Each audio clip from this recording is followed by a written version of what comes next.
So, when you were a kid, were you afraid of monsters under the bed? I wanted a nightlight. I always made my mom leave my door cracked open because I was afraid. But now that we're older, that darkness might look a little different, right? I'm not really afraid of monsters under the bed anymore, but I'm afraid of that phone call in the middle of the night from my kids. I'm afraid of the silence that sometimes happens when relationships are strained and family members won't talk to me or something is broken in a relationship with my children. I'm truly terrified at night when my bank account does not seem to have enough funds to cover all the costs.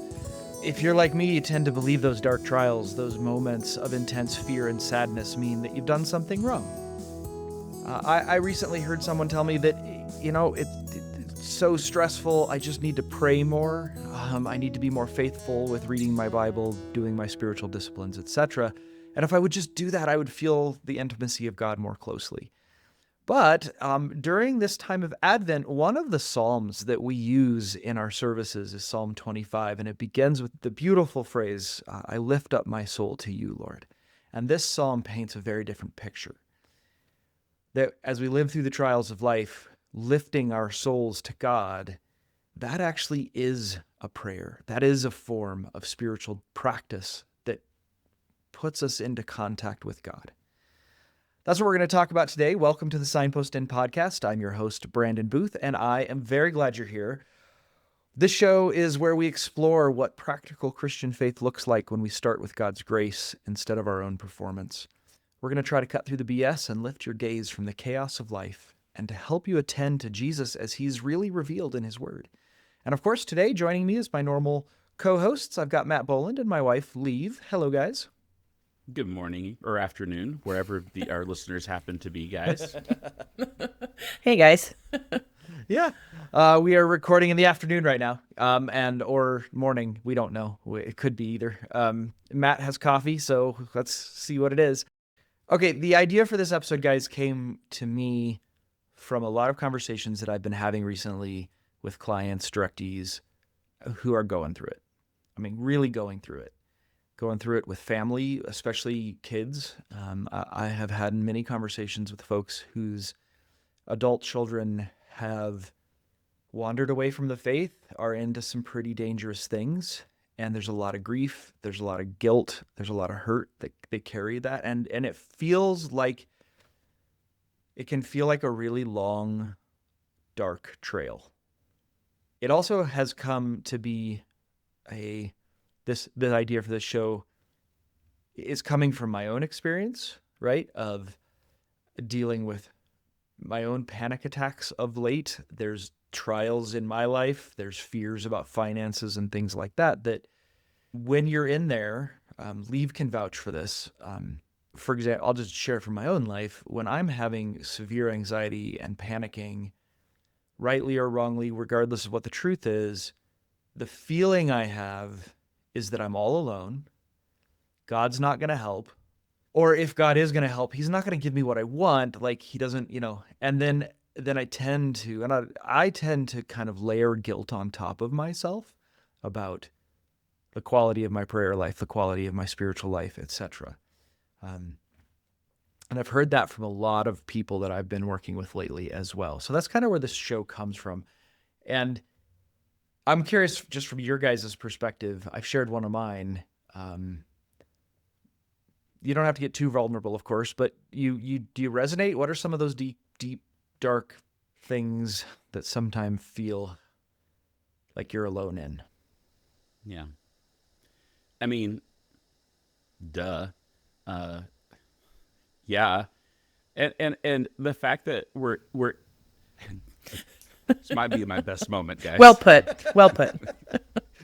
But seriously, as we're entering into these holiday seasons, seasonal affective disorder is a real thing. And the fact that the holidays are loaded with all kinds of expectation is a real thing. And it can be hard for some people. It does. We don't see Hallmark movies about the hard stuff. It's hard. We don't see Hallmark movies about the grief of having lost a family member this year, or that family relationships aren't going to be like we would hope them to be, or that things are harder this year than they were last year. And it's amplified by the coming to the close of the year, right? There's all these different things that compound, and you're suddenly like, what does it all mean? Did I do anything? And there's almost like this sense of impending judgment. Like there is going to be a verdict cast over me, over my year, over these holidays, and what's it going to be, right? And we're afraid. It's a very fearful thing. Am I right? The sense of impending judgment, I had not, as soon as you said that, my heart hurt. I mean, literally my physical heart hurt. Now, dealing with the anxiety and panic and stuff, my heart, that's how I know I'm having a panic attack, is that my heart physically hurts. Actually, funny story, if we're going to stay funny for a minute. Early on, before I got married, it was the year I was going to get married. And I was working at a camp, and I was going to be a camp director for the summer and then get married at the end of the summer. I was 22 years old, and I went to the hospital with heart attack symptoms. Got to the hospital, and the doctor did the EKG, did a whole bunch of tests, and then walks into the room and he goes, "So, tell me what's going on in your life." And I was like, "Well, I've just moved. I'm getting married in 2 months. I have a brand new job in which I'm in charge of a whole bunch of teenagers." And he goes, "Oh, you've hit 3 of the 5 major stressors in life. You don't have a heart attack. You have stress. Now take this this nice codeine pill and get out of my office." Can you please tell us the name of that doctor and where to find him?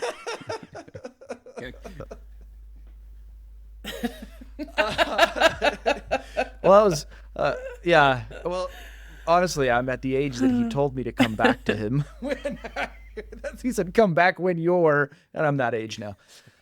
So maybe I should be more. But anyway, point is, when you said judgment, that's what I felt, because to me, that's what's worse than the panic and fear around, oh no, our bank account isn't going to cover it. Honestly, that's the trigger. What then I spin off into is, I have failed. I'm not a good enough husband, father, breadwinner. If I had done my job better 6 months ago, then more people would know about what we're doing and be supportive, blah, blah, blah, blah. And it is the judgment. Yeah. And to be fair, this can be a judgmental time of year. There's the Christmas letter phenomenon, the end of year update from the perfect people that we have in our families or that we follow online. And it can be a very judgmental time, because unless you're able to compete with the other people on social media, you can feel like, I've obviously failed again, you know?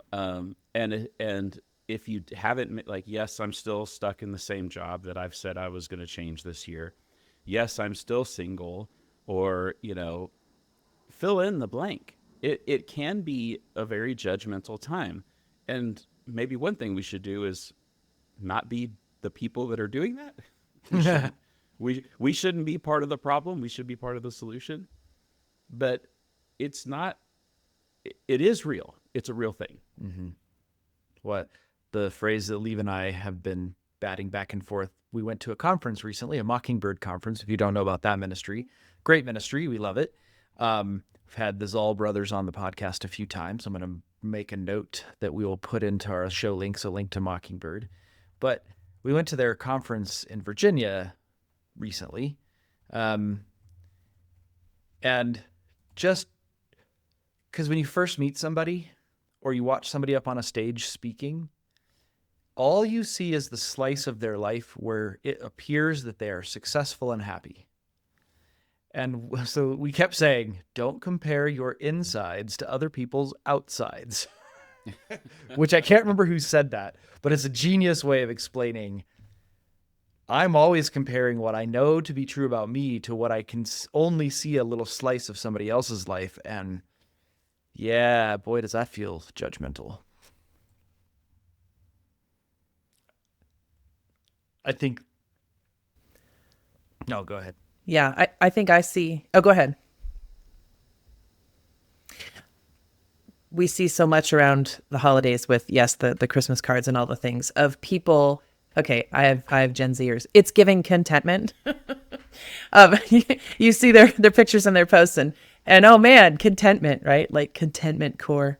I'm gonna be so Gen Z relevant here. So and I think, wow, these people are content, and the thing that I envy, ironically, I envy their contentment.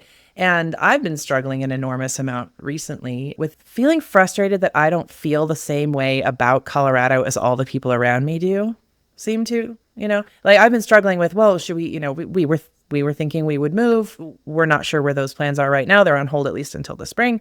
And so we're very much in this in-between space. But I've been thinking, like, look at that person. They're really taking advantage of, they're standing on top of a mountain. They're, climbing a whatever. And the funny thing is, Brandon, I like you said that you kind of spin off of that first thing and realize what's actually going on underneath. And it's very clear to me that there's actually just something that I want, and it just hits home this time of year, which is, home, right? I want to feel at home. And when I see my neighbors in their fancy outdoor gear climbing, hillsides and whatever, I think, boy, if I felt like they do, I would feel at home. And if I can change how I feel, then I will, about this specific place, then this place will feel like home to me. And I think around Christmas too, we want things to be homey. We have that fantastic Danish word that everybody already knows, but hygge. I knew it first. I'm just saying it's not a competition. I knew it before everybody else. It's not a competition. No, but it's such a real thing. It's such a true thing, right? That comfort of the home belonging, and I realized that like my dissatisfaction and discontentment, it comes from a longing underneath it, which is, I wish I felt content and at home and belonging where I am. And I know there are things I can do to help with that, but the underneath deepest thing, if I ignore the deepest longing, then I'm missing an opportunity. Yeah, no, absolutely. That's exactly right. So this episode, the secret behind this episode is exactly that. The whole point is to turn to, we are in the time of year, Advent, before Christmas, winter. For those of you in the Northern Hemisphere, I know we have at least one or two Southern Hemisphere folks, but in the dark times of the year, and especially around Christmas holidays and Thanksgiving and whatnot, the home longing, I think, has a special power. And we want to turn that to pointing to where Jesus is in that longing. That's where we're headed with this show. And I think to validate what's so poignant about the judgment and the break at this time of year that we feel is, if we were home, we wouldn't feel so bad. We're not there. What's wrong with me? What am I doing wrong? Like what everybody else seems to be doing it right. I must have been uniquely bad. That was another thing that happened at the conference, which I really loved. One of the speakers, clinical psychologist, teaches his college class about vulnerability. And he says, this is my words, but essentially he said, the one thing that everybody in this room has in common is that we all feel uniquely unfit to be in this room. And if we could just share that with each other and discover that we have so much in common, we all have pains and we all have deep self-doubts. We all have deep self-loathings, fears, sufferings. The corollary is being able to share it with each other and have that, not fix it, just share it. Just know that I'm not alone. He says that alone is worth 6 months of clinical therapy, because so much of the hurt and the struggle is just being alone, feeling like you're the only one that shouldn't be here, or the only one that did it wrong, or the only one that's failed in your finances, or the only one whose kids have really turned away, or the only one who, whatever, you just, fill in your blank. So, okay, Mike, go ahead. Okay, so sort of levity here. I subjected Brandon to the movie Free Solo gosh. yesterday. He's Oh terrified my of heights, gosh. terrified of risk. He was having an active panic attack. I was it was a literally bad having a time panic for attack me to while introduce she's him to this showing movie. me a movie about a guy who's He about was to fall, dying. and I was like, what the hell? Yeah. Oh my. Okay, go ahead. For the listeners, Free Yeah. Solo is is actually a documentary about a climber who has broken records by climbing without climbing equipment. He literally climbs with just his hands and feet, and if he messes up once, he dies. So that's what we're talking about. You guys are hurting my heart right now. And it makes it makes me chuckle though, because he has this great little section in the middle. You got to watch the movie, and I won't tell you what happens because that would ruin everything. You got to go see it. It's so good. But in the middle, he has this very chill kind of little monologue where he is talking about feeling like a complete waste of space in the universe. He's terrible at everything. He's never going to be good enough. He has to be perfect, and if he's not perfect, there's nothing besides perfection. And he even talks about, I'm looking forward to that moment of getting to the top of El Cap, standing, looking down the cliff, and feeling like I've done it. And he says, for a Feeling second, perfect for a moment. feeling perfect for a moment. This guy, it's amazing, right? I'd love to be that guy. Especially, I would appreciate living in Colorado if I were that guy.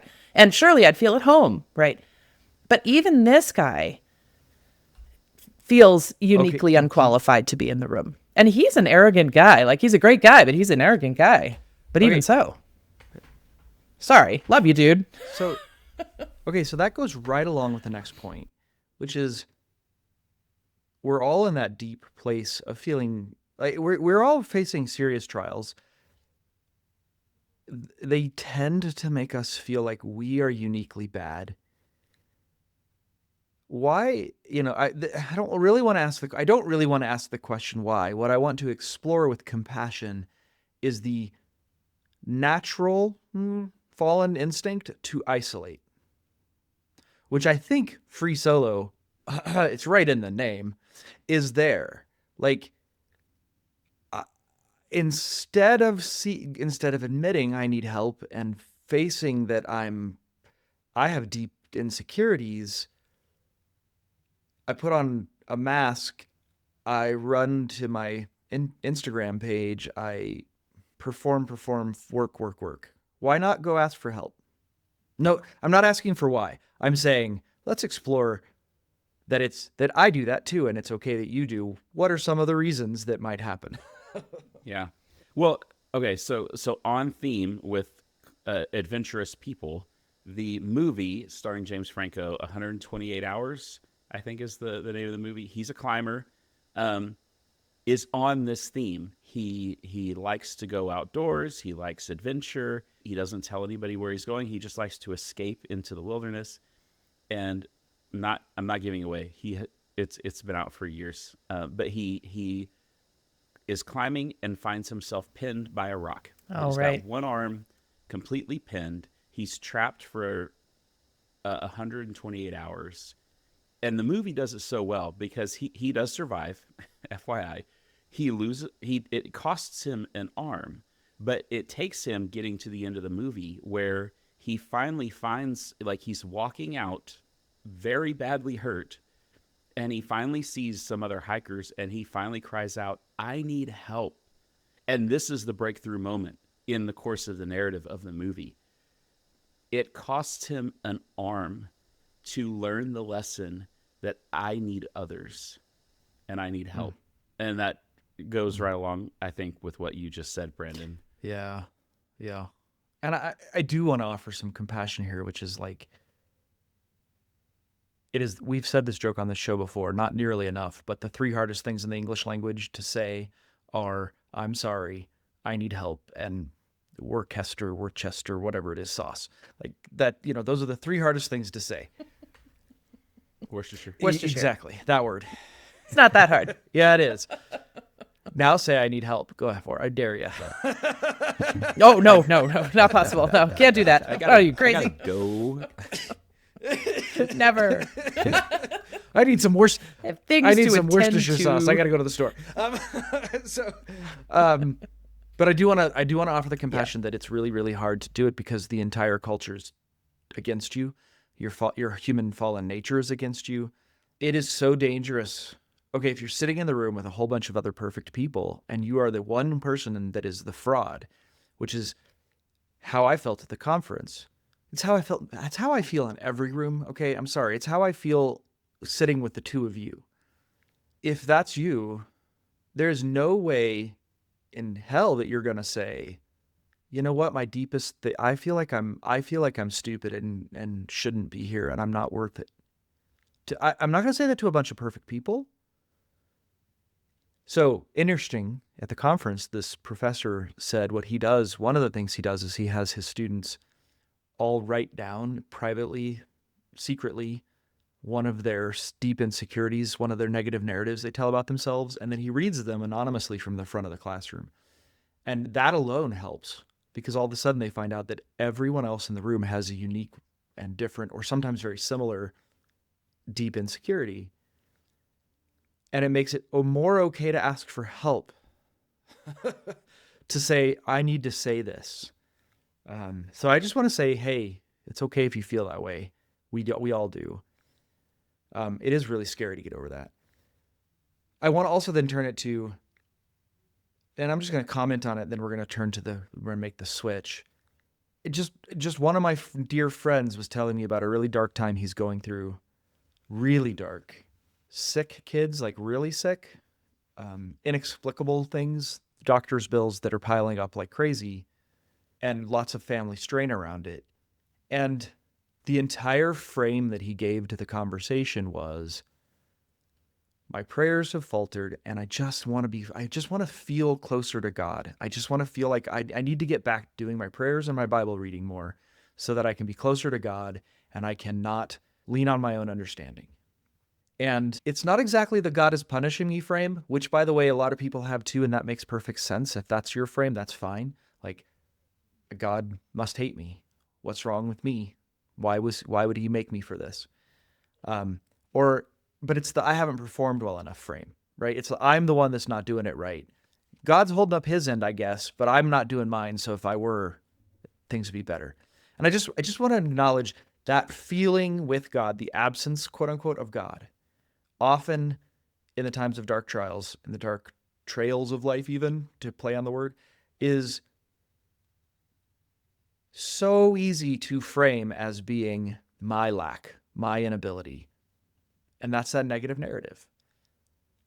I think I'm uniquely unfit to be here. That must be God's actual judgment of me. So that's really common. It's totally understandable. We're going to make a turn. Before we do, let's make a little interlude here, pause for updates from the back porch. Listeners, if you don't know what we're talking about when we say the back porch, because it's been a while since we've said that, we like to frame our discussions as being back porch conversations. We invite you to sit down with us as we just chat about ideas that are on our heads, and we see where the conversation goes. So that's why it's called the back porch. That's where you are with us. Let's do some updates. Go ahead, Matt. I want to go first here, and I'm going to flip the script because I'm not going to do what you just asked me to do. Instead of giving an update, I am going to make a request, because as we are in the holiday season, I know from previous years there's a difference between Advent music and Christmas music. And I would like a playlist, please, that has been expertly curated by the Booth family, because the season is here, the pumpkin spice has had its effect, and I want music. And I want music that stirs my soul and reminds me about the true meaning of Christmas. And I am asking for that. And hopefully we will make it available to our listeners in some way. Maybe we'll tweet about it or something. I don't know. We'll put it out there. These things do exist, Matt. We will find you the one that is Booth approved. And there's a lot of new music coming out too, Advent themed type stuff. Anything that addresses either longing or even looking forward to the return of Christ, like, hey, please come back. And heaven, all those things. or the idea that this has been long foretold and this is a fulfillment, the prophecy, any of that stuff that's in there. And then the only difference between a lot of mine as I get closer to Christmas is that then Christmas hits and then I can play Bing Crosby, but I don't play any Bing Crosby until Christmas Day, actually. And then it's all good. Love it. Jackson 5 and everything happens in the house. Oh my gosh! From that to my comment. So Advent hymns specifically, and I want to modify that in a minute, but are my favorite music, like, of all time. And most years, I'm like the diehard, you cannot listen to Christmas carols or music until Christmas Day and during then the season of Christmas. And because I'm kind of a nerd, I'm like, look, Christmas is like, you've got like weeks and weeks, so you can listen to it then. Listen to Advent music during Advent. But I want to make a caveat about that. It is not legalistic. You can listen to Christmas music whenever the heck you want to. Go for it. I don't care. But for me, at least, being the melancholy person that I am, Advent music speaks to my soul like nothing else does. Because my longing for the return of God, my longing for home is so strong throughout my whole life. I just feel like every Advent hymn, like, and song, frankly, hits hard, and I can cry and I can sing and my guts get spilled before God with these songs. So that's why I love Advent music so much, because it's kind of the language of my particular melancholy soul. That being said, because I also thoroughly enjoy electronic dance music as my second form of soul music.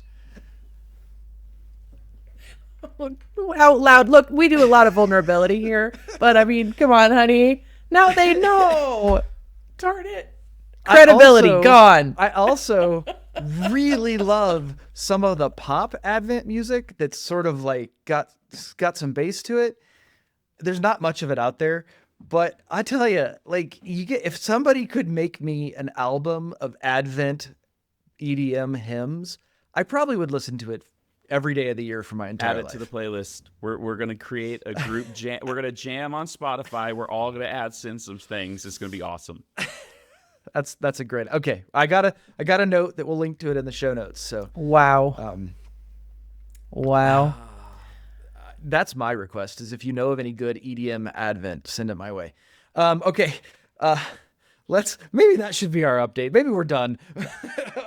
Let me give you, so this episode will come out, I think around December 12th-ish. I can't remember exactly what day it comes out, but, if you have currently missed our December workshop on learning how to trust God, that's okay. There's another one in January. You should definitely come to that one. But I also want to pitch for you, just again, last episode I pitched this, but I want to pitch it again. If you are in that space of being alone in a dark place, right? You're on a dark trial or trail, and I just want to make the clear and direct plea. You're not alone. You're just not alone. Like, this is what Signpost-In's metaphor is all about. You're on that journey, and there's an inn at the crossroads where you don't know what to do anymore, and you're just kind of at your wit's end. That's why we throw our doors open. I mean, we hope that by listening to this podcast, you feel that we have a compassion for that, because we've been there and are there.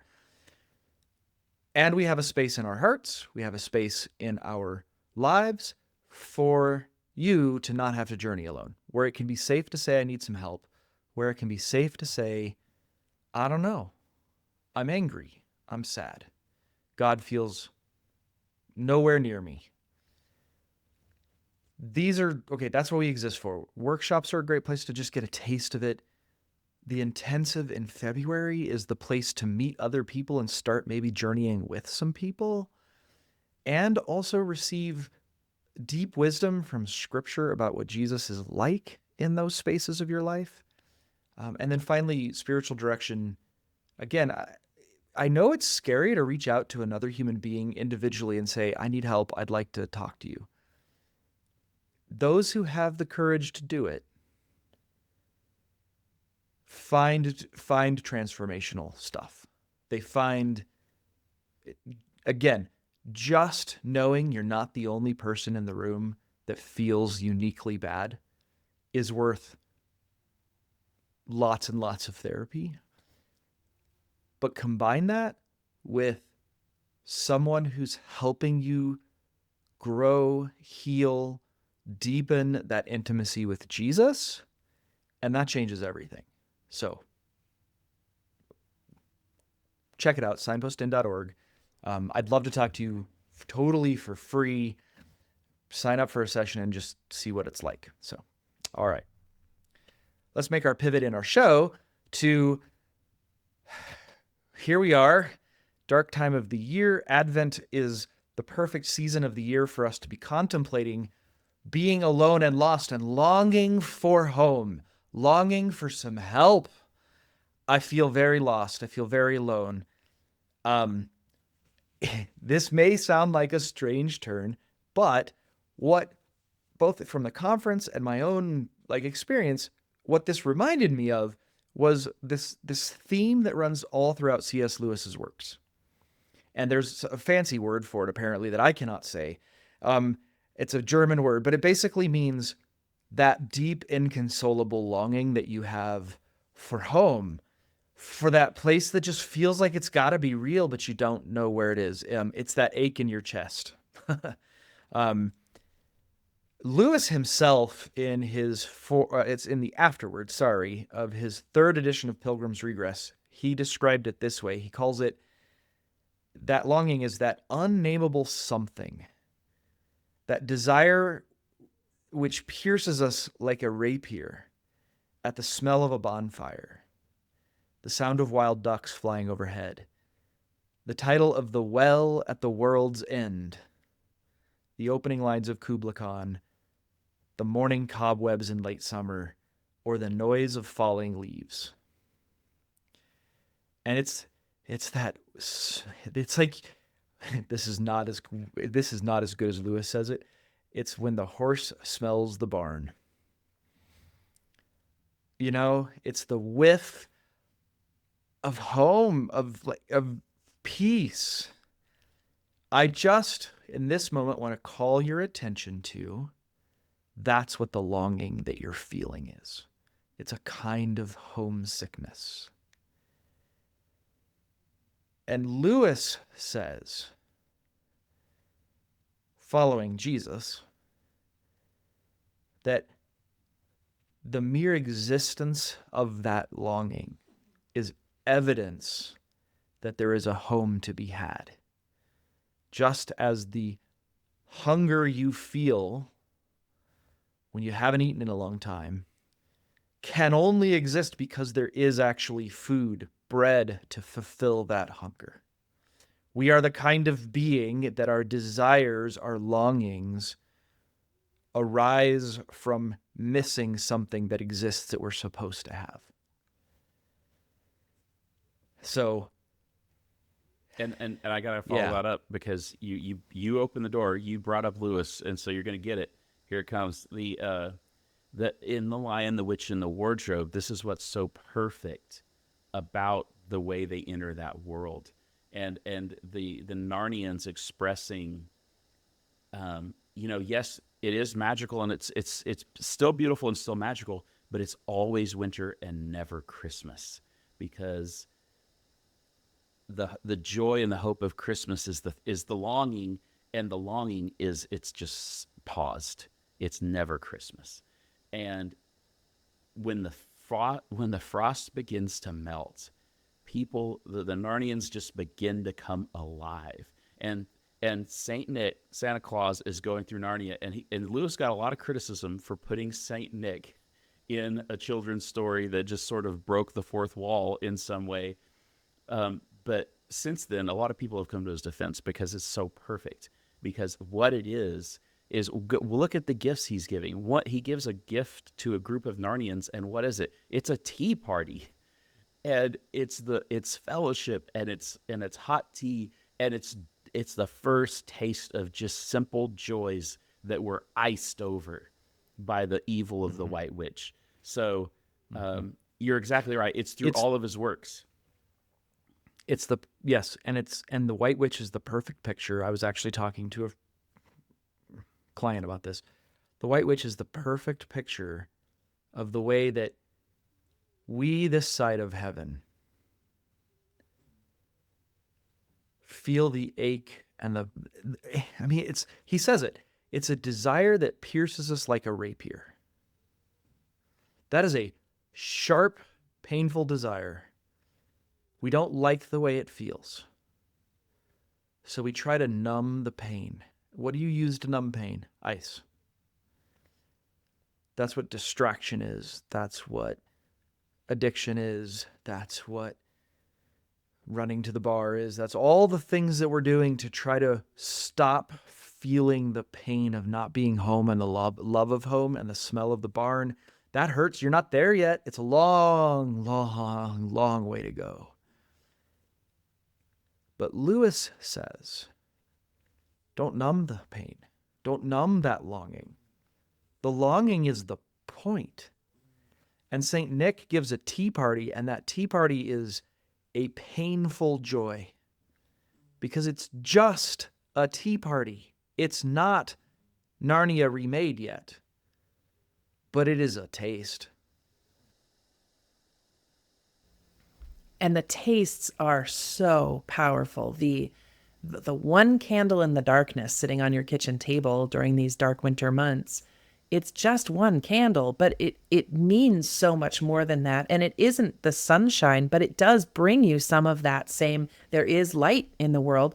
I have to teach you all a Norwegian word now. You ready? Okay. So we all know Yule, right? It's Christmas. Okay. But the Norwegians have this tradition called Lille Julaften, and we do it in our family, Lille Julaften. So that means Little Christmas Eve. And on the 23rd, we can't wait anymore. We've waited. We've done the stuff.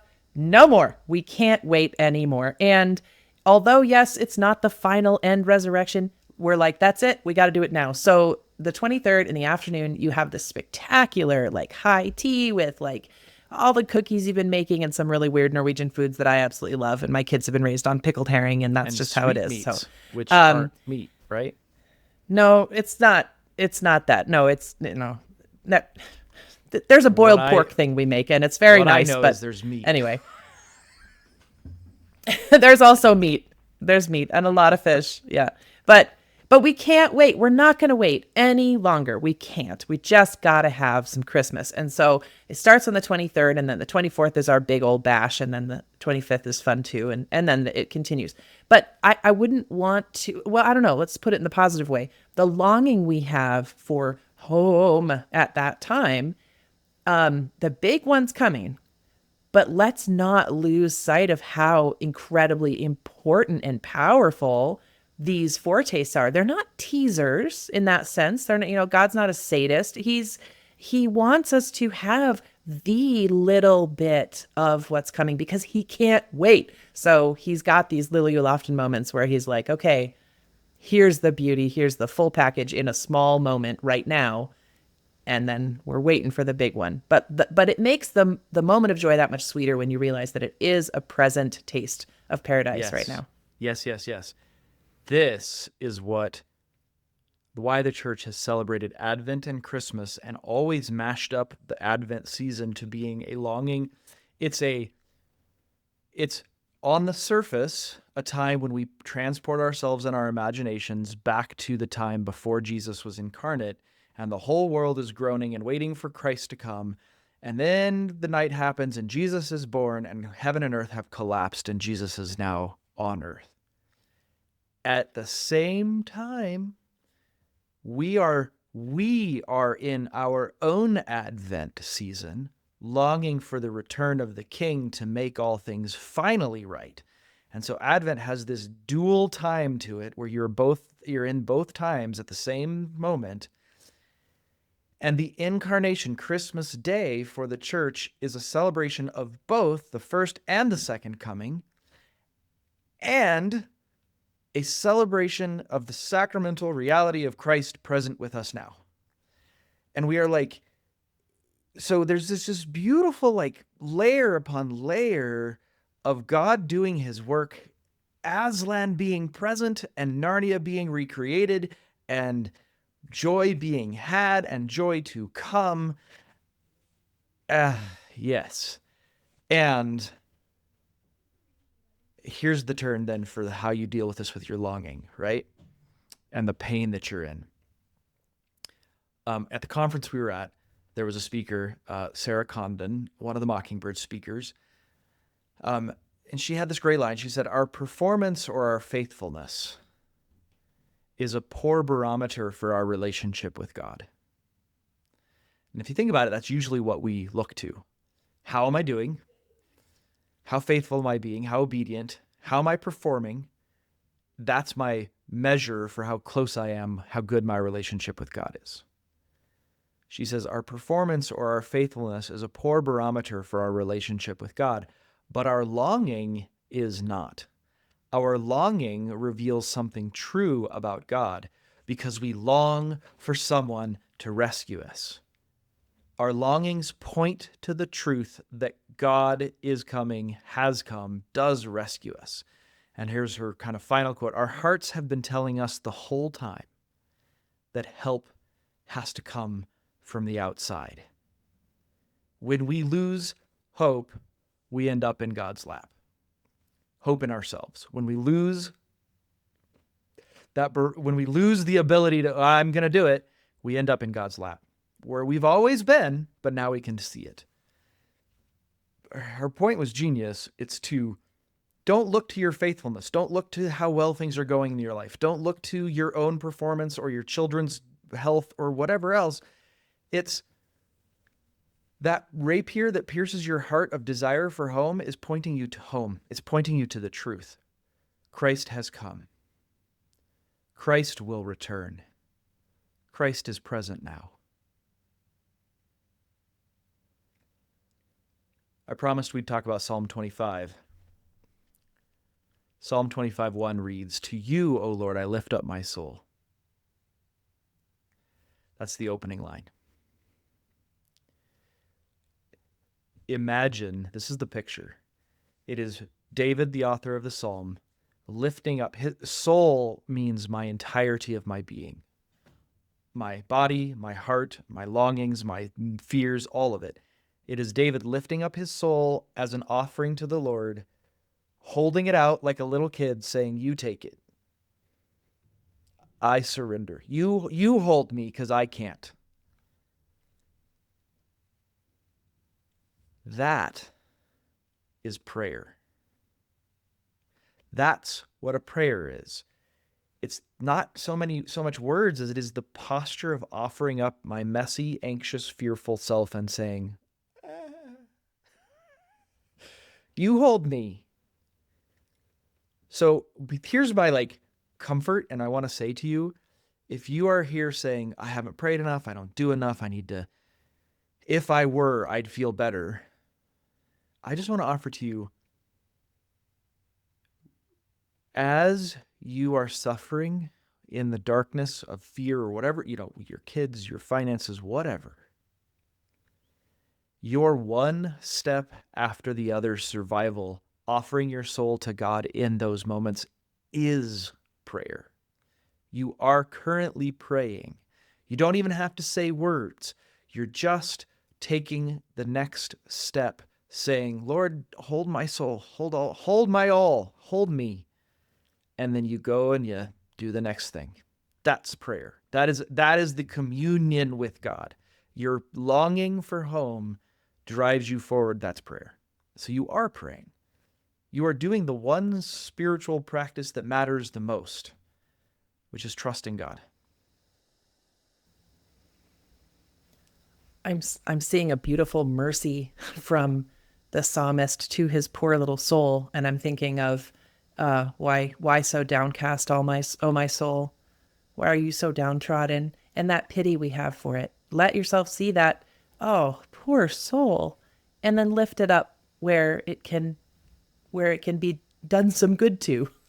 Take it where it can get health and it can get mercy. But I like the idea of oh, poor soul, let me take you to where you should go. We would do that for a sad child. We would bring it to its comforter. our souls too, poor soul, and bring it, to the Lord in prayer. Well, Yeah. and I can't help, and maybe it's just 5 years of Signpost in drilling it into my head, but I go to Psalm 131, right? This image of a child, weaned child in its mother's arms. I have stilled and quieted my soul, and just yeah, and I love that this concept, right? And you said it, Brandon, is this idea of what if these longings are your prayer. It's such a neat way to think about it. I'm sorry. They're so, yeah. Well, it pairs with something I just read recently, of a person talking about spiritual struggles, and he said, "What if your failure, or if continued failure in your spiritual life and in the struggles you're having, isn't actually failure? What if it's feedback?" And that reframing of that idea is like, oh, maybe I'm trying to do it on my own, and maybe I'm doing it in my own strength. Maybe, you can fill in a lot of maybes there, but just this concept, and I think it pairs with what you're saying, Brandon, is this: what if this is your prayer? What if that longing, bringing that longing to the Father, is what you're supposed to be doing with it? It's what Jesus did. He wasn't trying to escape the negative feeling.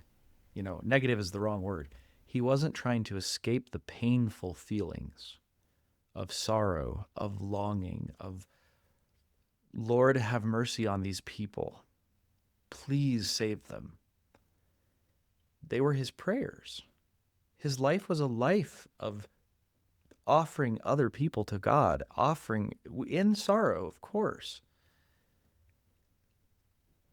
And God's, I say this with trepidation because I don't know that I want to believe it. God's will for me is not that I feel better per se right now. His will for me is that I bring my pain, my longing, deeper into his heart and find that I'm not alone, that I have courage, that I am supported, and that help comes from the Lord. And that means I don't run away and numb my painful, anxious feeling. It means in some senses I lean into them with God. And that's the prayer. I will say it brings the peace that surpasses all understanding, even in hard and painful feelings.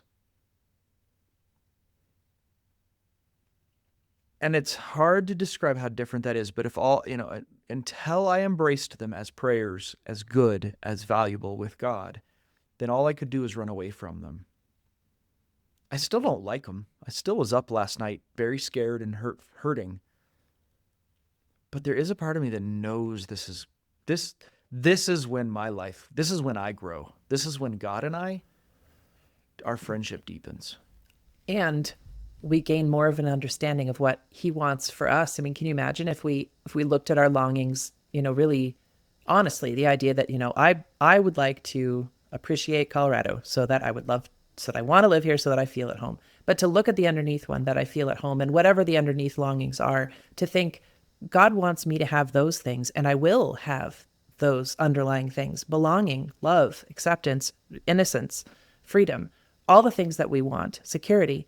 He is bringing those things to us now in a final sense, but there are those beautiful, bright moments of that even now. But that tells us something about who he is and how amazing he is, that's what we long for. That's what he wants to give us, because he's given us the longing, the hunger that needs to be satisfied.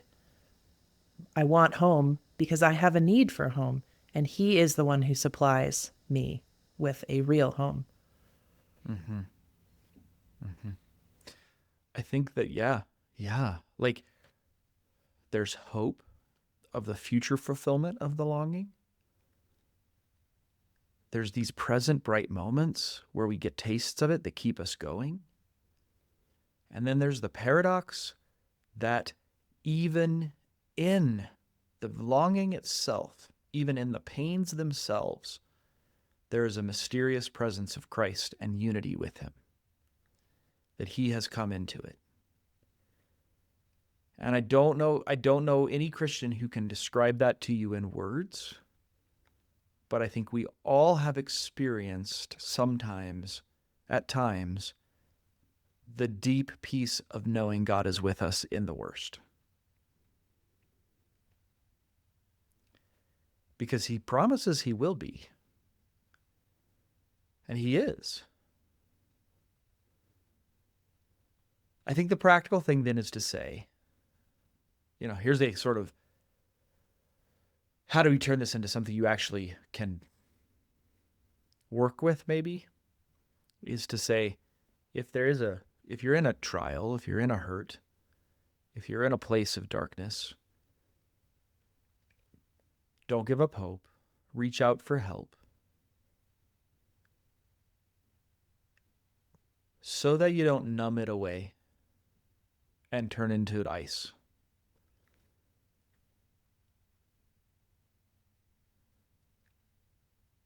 I want to invite you to the courage of faith, to take the risk to believe that your longing, your hurt, your desire for healing points to the reality of that thing that is coming and is currently happening for you. To continue with Psalm 25, our longing points us to the truths the psalm declares. All the paths of the Lord are steadfast love and faithfulness. And the friendship of the Lord is for those who fear him. He will pluck your feet out of the net. Now, I know, last night, I'm reading these words going, those don't feel true right now. Lord, are you lying? Those are the hardest words in all the Bible when I don't feel like it's going to be possible and it's not going to happen the way. And I'm like, yeah, but he won't give me the money I need. Sure, he'll pluck my feet out of some metaphorical net, but he's not. I could go into poverty. You know what I mean? Like, that's my anxiety. Yeah, that's fine. But to truly trust that this is the reality. And it's not just a reality in the future. It's a reality now, as Liev said. Can be experienced. Reach out for help. I promise that's one of the biggest ways you'll find it. Any last thoughts? I do, looking at Psalm 25, it ends, not the last verse, but the last little stanza there. Guard my soul and deliver me. Let me not be put to shame, for I take refuge in you. May integrity and uprightness preserve me, for I wait for you. And waiting is hard. Waiting can feel like a winter that's never ending and it's never Christmas. But the object of our waiting and the one we're hoping in is what makes the difference. And I can't help myself to go back to a previous analogy. And for those listening, I'm leaning in close to the screen, and there is a rumor, it is being whispered, that Aslan is on the move.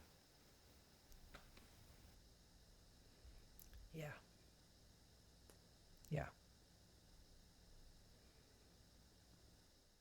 So, this Advent season, when you feel the ache, the longing for things to be made right, I ask you not to shove it away or numb it. I ask you to lift it up as a prayer. To you, O Lord, I lift up my soul. Thank you for being with us, listeners. May the grace of Christ go with you wherever the road takes you. Amen. Thanks for listening. This podcast is a production of Signpost Inn Ministries, nonprofit Christian ministry dedicated to strengthening people's relationship with Jesus and walking with them compassionately on their life's journey. We offer spiritual direction, retreats, and lots of other resources like this podcast. Please visit us at signpostinn.org to learn more. We especially want to thank our generous donors who support our work and keep this podcast going. If you've benefited from something you've heard, please consider supporting us by making a tax-deductible gift at signpostin.org/donate. We also want to thank Rex Daugherty for creating the original theme music for this podcast. You can check out more of his work at his website, and you can find all the links in our show notes.